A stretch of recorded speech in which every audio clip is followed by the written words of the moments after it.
چوری میں 3 سال میں بری ہو جاتا، اب 5 سال کاٹ چکا ہوں، 10 سال کی سزا ہے، صرف ایک مقدمے میں 21 سال کی سزا ہے، 36 لاکھ روپے کا تقریباً جرمانہ ہے۔ بتائیے اس گلی میں 36 لاکھ کا تمہیں حقیقت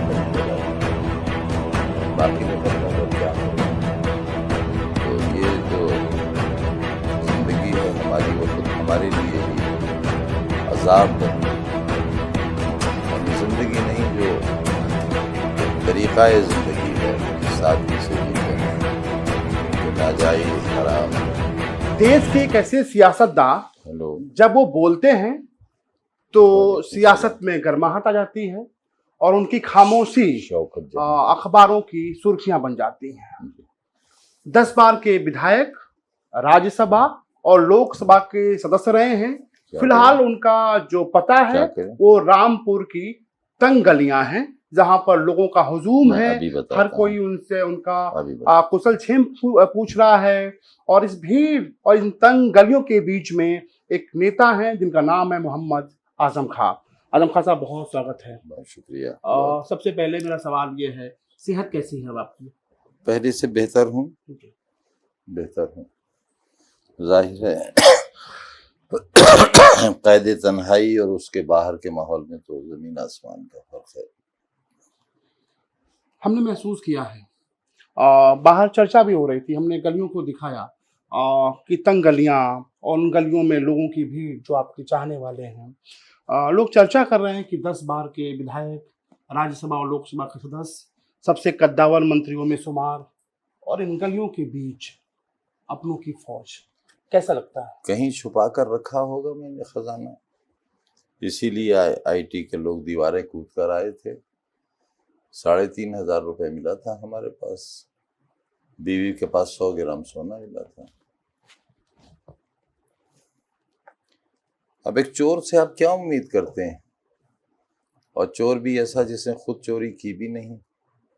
کہا آپ سے کہ جاؤ ایک مرغی چرا لاؤ، ایک بکری چرا لاؤ، ایک بھینس چرا لاؤ، ایک الماری چرا لاؤ، ایک کتاب چرا لاؤ، تو چور کو چور ہی رہنے دیا جاتا تو کچھ راحت مل جاتی، لیکن چور پر جو دفعیں لگائی گئیں وہ ڈکیتی کی لگائی گئیں۔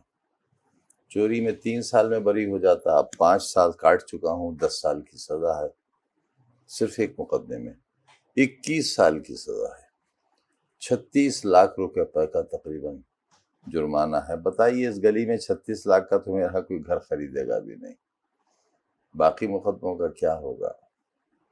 تو یہ جو زندگی ہے ہماری، وہ خود ہمارے لیے ہی ایک عذاب بن گئی ہے۔ یعنی زندگی نہیں جو طریقہ زندگی ہے، جس سادگی سے جیتے ہیں، کیونکہ ناجائز حرام کمیشن وہ ہمارے شریر میں ہے نہیں۔ ہمارے والد نے بھی ہمیں جائز و حلال روٹی سے پرورش دی، اور وہی ہم نے اپنی اولادوں کی کی، اور وہ سامنے ہے۔ لیکن چور تو ہیں، ہم چور تو ہیں، اور یہی انعام ملنا بھی چاہیے تھا ہمیں۔ کیوں نہیں گئے 47واں اجداد ہمارے؟ اس کی سزا دے رہے ہیں لوگ۔ کہتے ہیں بہار کے ایک بڑے منتری صاحب کہ کیوں نہیں گئے تھے؟ نہیں گئے تھے تو پھر بھگتو۔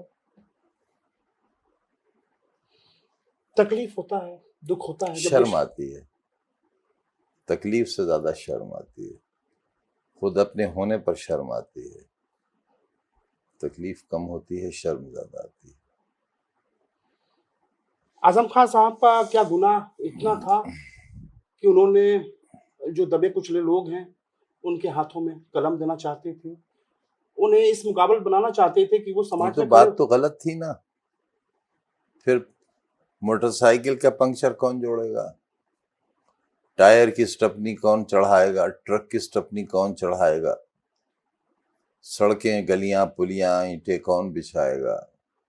رئیسوں کے محلوں کی بنیادیں کون کھودے گا؟ تو غلطی تو ہے نا میری، اس میں کہاں، میں تو مان رہا ہوں غلطی ہے، لیکن یہ جو سوئی کی نوک کے برابر ایک میں نے نشان بنایا تھا کہ ایک تعلیمی درسگاہ بن جائے۔ ہندوستان تو بہت بڑا ہے، اس میں اگر چند لوگ مزدوری سے محروم کر بھی دیے جائیں تو دیش کا کوئی گھاٹا تو تھا نہیں.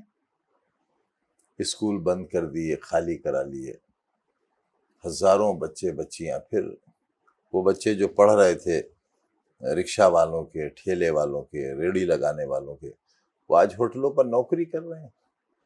وہیں آ گئے، اسی اوقات پر آ گئے جہاں سے لے کر میں گیا تھا. تو دیکھیے ادھر بھی ایک فکری سوچ ہے، یہاں بھی ایک فکری سوچ ہے. دیکھتے ہیں کیا